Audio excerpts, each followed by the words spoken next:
السلام علیکم ورحمۃ اللہ وبرکاتہ۔ فقیر بابا سید محمد عاشق حسین قادری چشتی نشہی چشتی لاہوری لاہور پاکستان سے آپ سے مخاطب ہوں۔ ایت مباہلہ پنجتن پاک جو یہودیوں پادریوں نے نبی پاک محمد مصطفیٰ صلی اللہ علیہ وسلم پنجتن پاک سے ارادہ کیا مباہلہ کا، اس کے بارے میں آپ سے گفتگو کروں گا۔ پنجتن پاک یہ مقدس ہستیاں دنیا اور آخرت میں کام دینے والی اور کام آنے والی ہیں، انہی کے وسیلے سے انسان کامیاب ہوگا اور ہو بھی سکتا ہے۔ اگر ان کا وسیلہ نہ ہو تو کچھ بھی نہیں بن سکتا۔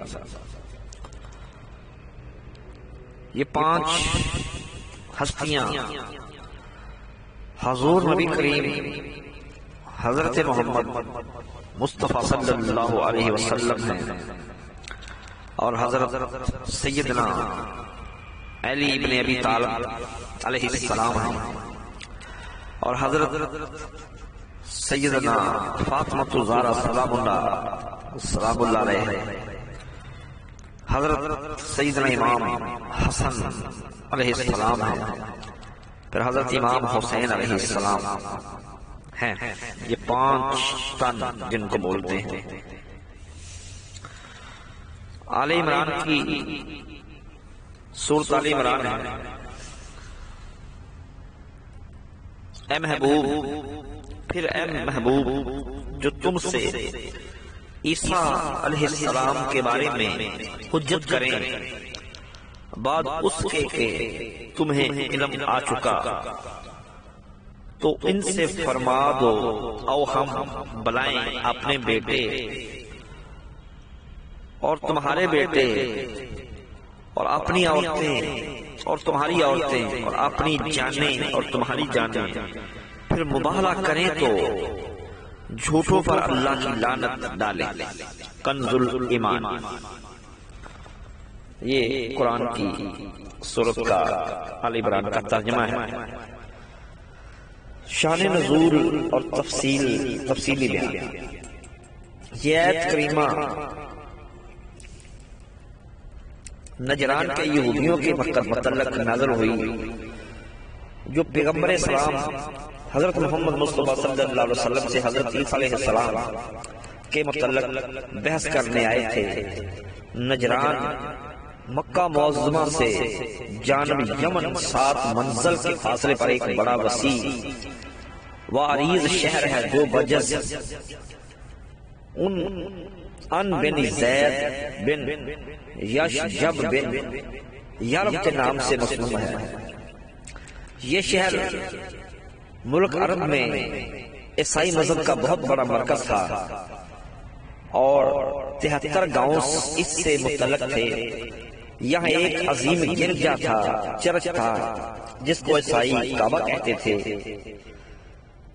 اسی میں ان کے بڑے بڑے پادری رہتے تھے۔ حضور سرور کونین حضرت محمد مصطفیٰ صلی اللہ علیہ وسلم کے وصال سے 1 سال پیشتر یہاں کے عیسائیوں کا ایک وفد جو 60 افراد پر مشتمل تھا مدینہ منورہ آیا۔ ان میں لارڈ بشپ بھی تھا، جس کا نام ابو حارثہ تھا، اور ان 60 افراد میں 24 افراد عیسائیوں کے افراد کے لوگوں سے تھے، اور پھر ان 24 میں سے 3 مرجع کل تھے۔ ان میں ایک کا نام عبد المسیح اور عاقب لقب تھا۔ یہ اپنی قوم کا بہت بڑا سردار تھا، جس کی رائے کے بغیر عیسائی کوئی کام نہیں کرتے تھے۔ دوسرے کا نام اہم تھا، یہ اپنی قوم کا افسر مال تھا جس کے ذمہ داری قوم کے خورد و نوش اور رسد کا انتظام تھا۔ تیسرے کا نام ابو حارثہ بن علقمہ تھا جو انصارہ کے تمام علماء پادریوں کا بڑا پیشوا تھا۔ یہ گروہ نماز عصر کے وقت مدینہ منورہ پہنچا۔ اس وفد کے تمام شرکا نہایت عمدہ اور قیمتی پوشاکیں پہن کر بڑی شان و شوکت کے ساتھ حضور اکرم حضرت محمد مصطفیٰ صلی اللہ علیہ وسلم سے مناظرہ مباہلہ کرنے آئے تھے۔ صحابہ کرام رضوان اللہ علیہم فرماتے ہیں کہ ہم نے آج تک ایسی شان و شوکت والی جماعت نہ دیکھی تھی۔ یہ لوگ سیدھے مسجد نبوی میں آئے، نماز کا وقت تھا، فوراً ان لوگوں نے وہیں جانب مشرق متوجہ ہو کر نماز شروع کر دی۔ حضور سید عالم صلی اللہ علیہ وسلم نے فرمایا انہیں اپنی نماز پڑھ لینے دو۔ تفسیر نعیمی میں یہ بات بھی لکھی ہوئی ہے۔ حضور اکرم حضرت محمد مصطفیٰ صلی اللہ علیہ وسلم نے اپنی عادت کریمہ کے مطابق اس وفد کو بھی دعوت اسلام دی، اس گروہ کو بھی دعوت اسلام دی، لیکن وہ رضامند نہ ہوئے اور مباحثہ مباہلہ کرنے لگے۔ ان کا مرکزی مسئلہ یہ تھا کہ حضرت عیسیٰ علیہ السلام مسیح خدا تھے۔ حضور صلی اللہ علیہ وسلم نے اس کے جواب میں آیات قرآنیہ پڑھی جن میں دلائل قطعیہ سے ثابت کیا گیا کہ حضرت عیسیٰ علیہ السلام اللہ کے بندے ہیں، خدا نہیں ہیں۔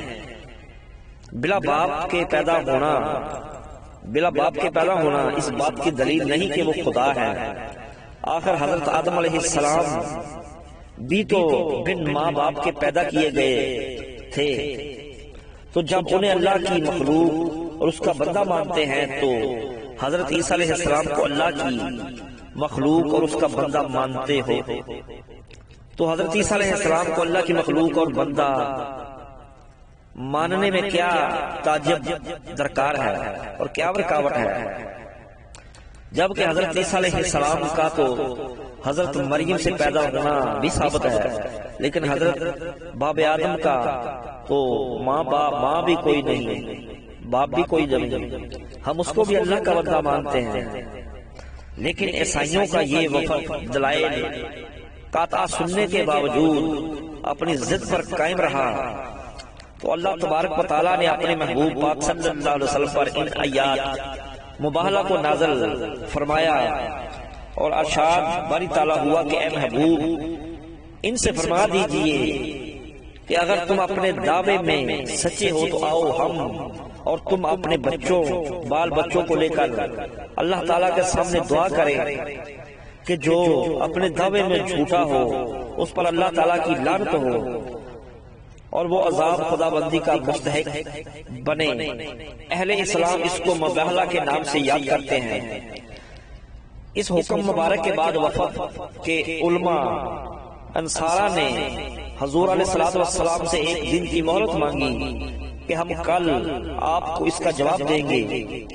جب وہ جمع ہوئے تو انہوں نے اپنے سب سے بڑے عالم اور صاحب رائے شخص عاقب سے کہا کہ عبد المسیح آپ کی کیا رائے ہے اس کے بارے میں؟ اس نے کہا ہے جماعت انصار تم پہچان چکے ہو کہ حضرت محمد مصطفیٰ صلی اللہ علیہ وسلم نبی مرسل ضرور ہے۔ اگر تم نے ان سے مباحثہ کیا تو سب ہلاک ہو جاؤ گے، سب کے سب مارے جاؤ گے۔ اب اگر نصرانیت پر قائم رہنا چاہتے ہو تو انہیں چھوڑ دو اور اپنے اپنے گھر لوٹ چلو۔ یہ مشورہ کرنے کے بعد وہ تمام لوگ حضور صلی اللہ علیہ وسلم کی خدمت عالیہ میں حاضر ہوئے تو انہوں نے دیکھا کہ حضور علیہ السلام کی گود میں امام حسین اور دست مبارک میں امام حسن کا ہاتھ ہے، حضرت فاطمہ اور حضرت علی حضور کے پیچھے ہیں۔ اور حضور علیہ الصلوۃ والسلام ان لوگوں سے فرما رہے ہیں کہ جب میں دعا کروں تو تم سب آمین کہنا، جب میں دعا کروں تو تم سب آمین کہنا۔ نجران کے سب سے بڑے پادری یشب نے جب اس نورانی قافلے کو دیکھا تو کہنے لگا، اے گروہ انسان، یعنی بے شک میں اب ایسے چہرے دیکھ رہا ہوں کہ اگر یہ لوگ اللہ تعالیٰ سے پہاڑ کو اس کی جگہ سے ہٹانے کی دعا کریں تو یقیناً اللہ تعالیٰ پہاڑ کو اس جگہ سے ہٹا دے گا، یعنی اس سے مباحثہ مت کرو ورنہ ہلاک ہو جاؤ گے اور قیامت تک روئے زمین پر کوئی عیسائی باقی نہ رہے گا۔ پیچھے ہٹ چلو اور ان سے معافی مانگو۔ چنانچہ عیسائیوں نے اپنے پادری کی بات مان لی اور مباہلہ سے راہ فرار اختیار کی اور جزیہ دینا منظور کر لیا کہ ہم ہر سال 2000 جوڑے کپڑے، جن میں ایک جوڑے کی قیمت 40 دینار سے کم نہ ہوگی، دیں گے، 1000 ماہ سفر میں اور 1000 ماہ رجب میں، اور 30 اونٹ، 30 ذرہ اور 30 نیزے پیش کرتے رہیں گے۔ تفسیر نعیمی نے اس آیت کریمہ کی تفسیر میں لکھا ہے کہ عیسائی بطور جزیہ 2000 جوڑے، 33 ذرہ، 33 اونٹ اور 34 گھوڑے دیا کریں گے۔ تاریخ اسلام مولف عبد الرحمن شوق امرتسری اپنی کتاب کے صفحہ 281 جلد اول میں تحریر کرتے ہیں کہ عیسائیوں نے جہاں جزیہ دینا قبول کیا اس کے ساتھ یہ صلح نامہ بھی لکھا گیا کہ مسلمانوں کی طرف سے جو بھی قاصد ان کے پاس آئے گا وہ اس کی مہمان نوازی کریں گے، نہ سود لیں گے نہ سود کا کاروبار کریں گے، مسلمان ان کے دین اور ان کی آزادی کی نگران رہیں گے۔ اس صلح نامہ پر نامور صحابہ کرام نے دستخط فرمائے اور ان کے حوالے کر دیا گیا۔ پھر رسول اکرم حضرت محمد مصطفیٰ صلی اللہ علیہ وسلم نے ارشاد فرمایا، یعنی قسم ہے اس ذات کی جس کے قبضے میں میری جان ہے کہ اہل نجران پر یقینی ہلاکت طاری ہو جاتی اگر وہ ہم سے مباہلہ کر لیتے تو بندوں اور بندروں اور سوروں کی صورت میں مسخ کر دیے جاتے اور عذاب الہی کی آگ سے ان کے جنگل جل جاتے۔ نجران اور وہاں کے رہنے والے حتیٰ کہ درختوں پر بیٹھے ہوئے پرندے بھی جل جاتے اور 1 سال کی مدت میں تمام عیسائیت کا نام و نشان مٹ جاتا اور سب سے سب ہلاک ہو جاتا۔ مواہب دنیا میں لکھا ہے کہ جس کسی نے بھی مباہلہ کیا ہے اگر وہ باطل پر ہے تو اس پر روز مباہلہ سے 1 سال بھی نہیں گزرے گا کہ وہ ہلاک ہو جائے گا۔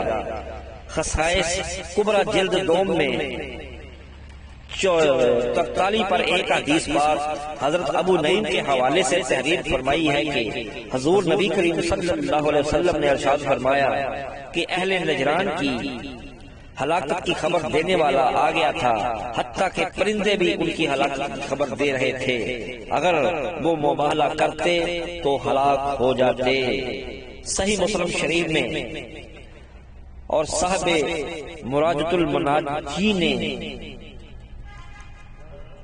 450 پر بحوالہ مسلم ایک حدیث پاک حضرت سعد ابن ابی وقاص رضی اللہ تعالیٰ عنہ سے نقل فرمائی ہے کہ جب یہ آیت مباہلہ نازل ہوئی تو ہم اپنے اور تمہارے بیٹوں کو بلائیں، تو رسول اللہ صلی اللہ علیہ وسلم نے حضرت علی اور حضرت فاطمہ اور حضرت حسین کو بلایا اور فرمایا یہ میرے گھر والے ہیں۔ صاحب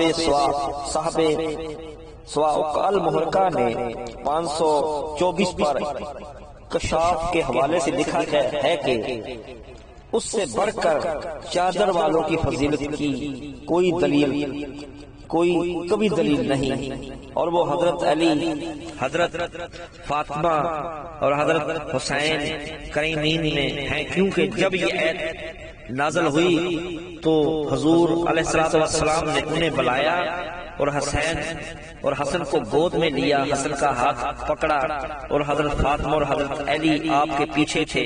بس معلوم ہو گیا کہ عیب سے مراد حضرت فاطمہ کی اولاد اور ان کی ذریت ہے، جنہیں وہ اپنے بیٹے کہتے ہیں اور آپ کی طرف منسوب ہوتے ہیں۔ اور دوسرا ایک اور حدیث میں ہے کہ جب وہ پادری اور راہب سب حاضر ہوئے تو انہوں نے کہا، اپنے پادری، سب سے بڑے پادری کو کہا کہ آپ مباہلہ کریں، تو انہوں نے کہا کس سے؟ انہوں نے کہا کہ وہ جب سامنے جو ہستیاں نظر آ رہی ہیں، جب انہوں نے دیکھا کہ چھوٹے چھوٹے جو بچے بھی ان میں ہیں، انہوں نے کہا بڑوں کو تو چھوڑو، بڑوں کی تو کیا ہی بات ہے، یہ جو چھوٹے چھوٹے ننھے منھے دو بچے ہیں، اگر یہ ہاتھ اٹھا دیں تو آسمان ہم پر گر پڑے گا، اگر یہ بد دعا دے دیں تو قیامت تک ہماری نسلیں باقی نہیں رہیں گی۔ یہ ان عیسائیوں نے، ان پادریوں نے معذرت کر کے جزیہ دینا منظور کیا اور سرکار نے انہیں معاف کر دیا۔ یہ تھی ایت مباہلہ جو سرپنچ تن پاک سے ان عیسائیوں کا مباہلہ ہونے لگا تھا، انہوں نے معافی مانگ لی۔ اگر حضرت امام حسن حسین ان کے لیے بد دعا کرتے، یا حضرت بی بی فاطمہ الزہرا امام حسن حسین حضرت علی المرتضیٰ بد دعا کرتے تو آج عیسائیت کا نام و نشان مٹ جاتا، لیکن انہوں نے معافی مانگ لی تو بچ گئے۔ اس کے ساتھ ہی اجازت چاہتا ہوں، فقیر سائیں محمد اشرف حسین قادری، شمسی لاہور پاکستان زندہ باد۔ الصلاۃ والسلام علیکہ یا رسول اللہ وعلی آلکہ و اصحابہ یا حبیب اللہ۔